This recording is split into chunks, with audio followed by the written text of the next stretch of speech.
అందరికీ ఈరోజు మా అమ్మ సింపుల్ అండ్ చాలా ఫ్లేవర్ఫుల్గా ఉండే దమ్ రైస్ రెసిపీ చేసింది.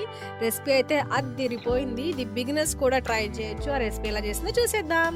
ముందుగా మనం స్టవ్ ఆన్ చేయకుండా ప్యాన్ పెట్టుకొని అందులో అల్లం వెల్లి పేస్ట్, బ్రౌన్ ఆనియన్స్, పసుపు, ఉప్పు, కారం, గరం మసాలా, పెరుగు, కొత్తిమీర, పుదీనా అండ్ కొద్దిగా వాటర్ పోసుకొని కలుపుకోవాలి. ఆ తర్వాత కొద్దిగా ఆయిల్ వేసుకొని ఒకసారి కలుపుకొని కొద్దిగా పేస్ట్ని ఒక బౌల్లోకి తీసుకోవాలి. ఇప్పుడు దీన్ని ఈవెన్గా స్ప్రెడ్ చేసుకొని మనం 75% కుక్ చేసుకున్న రైస్ ఒక లేయర్ వేసి మనం బౌల్లోకి తీసుకున్న గ్రేవీని మళ్ళీ స్ప్రెడ్ చేసుకొని ఇంకొక లేయర్ ఆఫ్ రైస్ని వేసుకొని పైన కొద్దిగా బ్రౌన్ ఆనియన్స్, కొత్తిమీర, పుదీనా, నెయ్యి వేసుకొని మూత పెట్టి లో ఫ్లేమ్లో ఒక 20 minutes పాటు మనం దీన్ని దమ్ వేసుకోవాలి. ఈ లోపల మీరు టైం వేస్ట్ చేయకుండా వీడియోని లైక్ చేయండి, ఛానల్ని సబ్స్క్రైబ్ చేసుకోవడం మాత్రం అస్సలు మర్చిపోకండి. 20 minutes తర్వాత మన మూత తీసుకుంటే ఎంతో టేస్టీగా ఉండే దమ్ రైస్ రెడీ.